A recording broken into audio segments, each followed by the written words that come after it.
name is Wes. I am a professional wrestler, and I go by as Beastman. I have been wrestling for about 13 years. I am Double A, Anthony Alexander. I've been wrestling for about 15 years. My name is Mitch Napier. I'm from Sioux Falls, Iowa. I've been wrestling with the KSWA for 10 years now. I'm Bobby O, and I am currently the owner of the KSWA. We are the Keystone State Wrestling Alliance, and we consider ourselves Pittsburgh's premier independent wrestling organization. I've been a wrestling fan all my life. My name is Jonathon Ortiz, aka Jortz. I'm from New York City, and I've been into wrestling since the beginning of this past summer, 2019.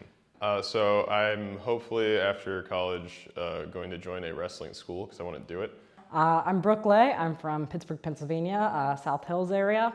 And I got into wrestling probably only like 2 or 3 years. I think it's been very much like a college experience is where I got this love. I didn't pay attention nearly as much to the plot lines or sort of the elements to it. I don't know, I just fell in love with wrestling when I was a kid, and it's just, there's athletic ability, there's acting, it's whatever, but some of it hurts. It's not totally fake, okay? The physicality, it's a really intense physical theater. That'd probably be my favorite part of the whole sport of wrestling. It's stress relief, it's fun to watch men in tights just body slam and do stunts. But it's also an interesting sort of, there's a lot of layers and an interesting cultural elements to wrestling that I really appreciate. It's like a natural extension of all the parts of my personality that I'm not able to express as a member of society, like attention, wearing not a lot of clothing, yelling, melodrama, and fake violence. The best part about the business, about wrestling in general, is going out there and getting a reaction from the fans. You can literally make a crowd of 100 to 10,000 people react with just the palm of your hand. You have that control. We pride ourselves in being, intimate. So, we talk to the fans, and for the most part, that's a great thing. I just love interacting. Sport and entertainment all rolled into one.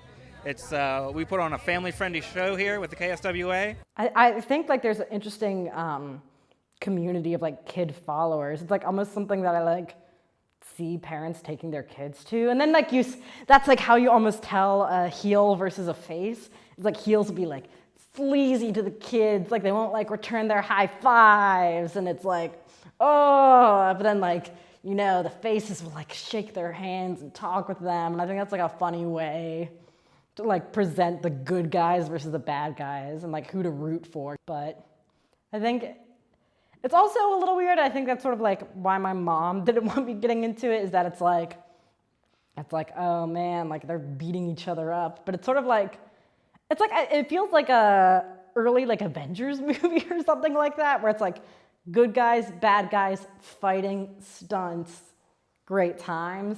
It's just a great theater, I think.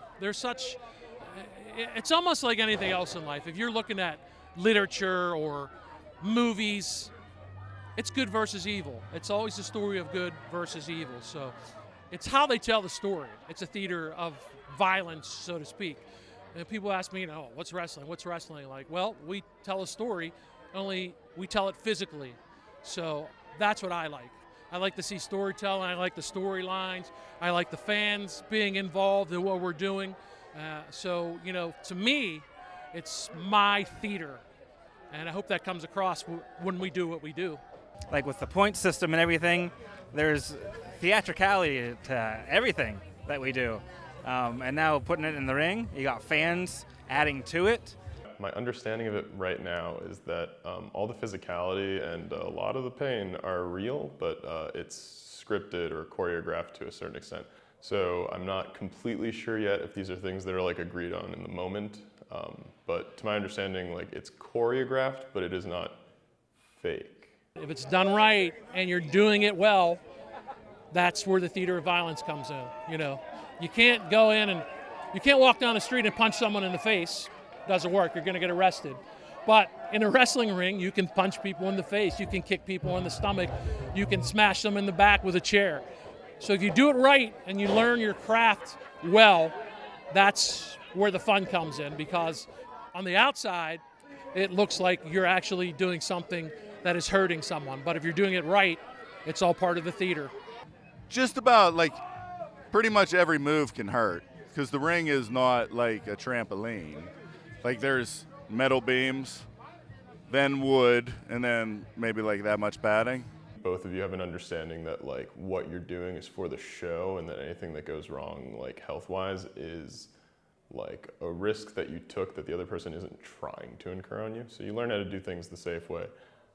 You do that while playing a character, but I would like say that it's a lot more reassuring to know that nobody's legitimately trying to hurt you. It's a brotherhood.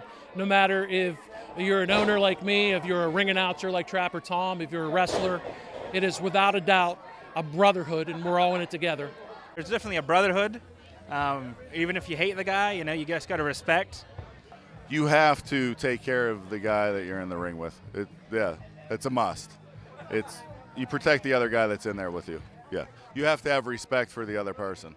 I think there's sort of this vibe of this like Rust Belt town that's like sort of falling, but it's also, or like fell, but it's also now having this like really big shift. And I feel like wrestling is almost a return to before sort of like tech. It's sort of like, it feels old school. What we mirror ourselves after is studio wrestling back in the day. So I think that generations ago started the unique wrestling fans in the city, and I think they've always been unique wrestling fans, and we try to tap into that. And I think they like what we do because we're sort of old school and we're sort of open. You go to a big event and you really can't get close to any of the wrestlers or the ring, and we're totally opposite of that. We kind of encourage that. So I think that adds into the uniqueness of how they are and what we do. I don't know. Wrestling, I think, for everyone who enjoys it is like an escape. Like whether you're fighting in it or enjoying it, it's sort of like this space where it's like, where it's clear too. It's clear like who the good guys are and who the bad guys are, and like what makes you a good guy and a bad guy. They like make it obvious, like who you're supposed to be rooting for and who you're booing. And that's like something you even want to achieve. And it's like, I think it has this sort of like purity to it, despite it all. I mean, there's like obvious outside influences, sort of like how I mentioned with, wrestlers, it having a sort of gross racist and sexist and ableist history behind it. But I also think that there's this sort of like, yes, like good guy, bad guy, you don't have to think that much about it. You just have to sort of like cheer and root and get excited. And I think that, and there's like a community too. Like you're not like, one person's like, oh no, like that's the good guy. And it's like, no, that's the bad guy. And there's like a fight there. It's just sort of like, yes, like we all sort of agree in this like truth of wrestling at that moment. And it's like, it's easy. It's like you don't have to think that much into it. Like you can start to think about the layers and the history and sort of like, well, what does this mean politically or socially, like the role that this person is taking? But at that moment, I'm enjoying it somewhat on that level, but I'm also enjoying it from this level of like, yes, this is the Yinzer. He stands for Pittsburgh. There's a lot of loyal like fans that have been there for like, no lie, they've been there for like 20 years straight, and they're at every show. Like, yeah, it's special. They love it. That's why you do it. You do it for like the kids and all that stuff. You don't do it like, we're not making the big money, like the big timers, but you do it for, it's just like when you see a little kid having a good time, that's all that matters. That's what matters. Putting on a good show for people. That's what matters.